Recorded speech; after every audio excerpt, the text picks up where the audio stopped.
1812, the United States of America declared war on the greatest military nation on earth, Great Britain. The Americans had felt threatened by the Royal Navy, so the young nation sought to assert itself against the British challenge to its sovereignty and its ability to trade. With the British already at war with France, the Americans assumed that taking Canada would be a simple matter of marching.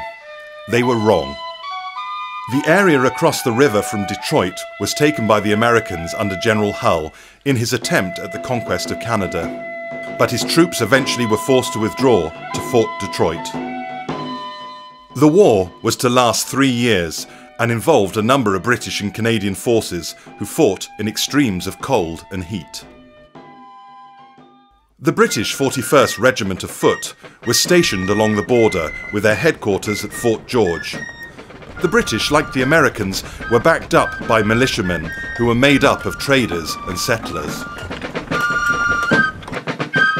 At Fort George, the British commander was the bold and decisive Major General Brock. 41st fallen!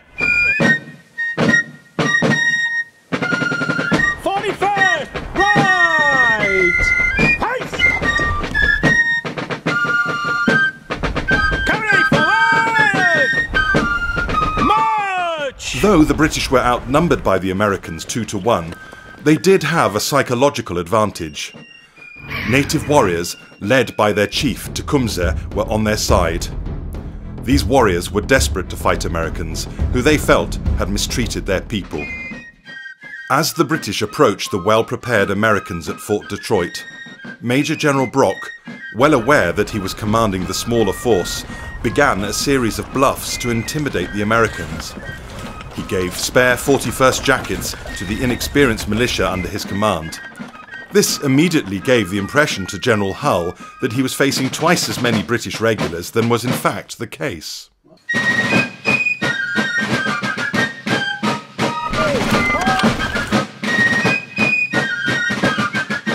Brock paraded his troops outside the fort to try and draw his enemy to battle it out on the plain.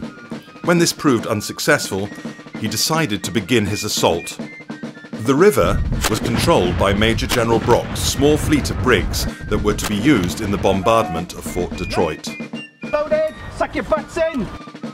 The native warriors stayed out of Fort Detroit's gunshot range, but made sure they could be seen by the American garrison.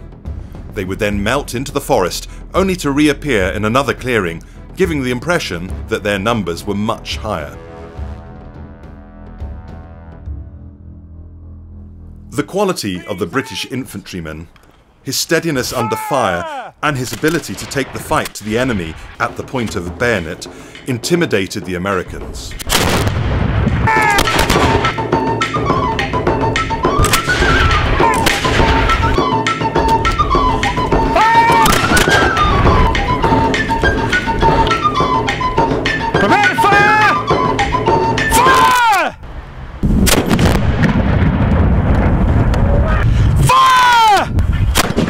General Hull, fearing a massacre of his men by the native warriors, was persuaded to surrender the fort and the entire territory of Michigan. The colours that were surrendered are now in the possession of the regiment and can be viewed at firing line, the Cardiff Castle Museum of the Welsh Soldier. And the unique Battle Honour Detroit is emblazoned on the regimental colour of the old Welsh regiment, the antecedents of the 41st Regiment of Foot. Come and visit us at Cardiff Castle on August Bank Holiday weekend, 25th and 26th of August. Experience the sights and sounds of 1812 and watch the fight for Canada.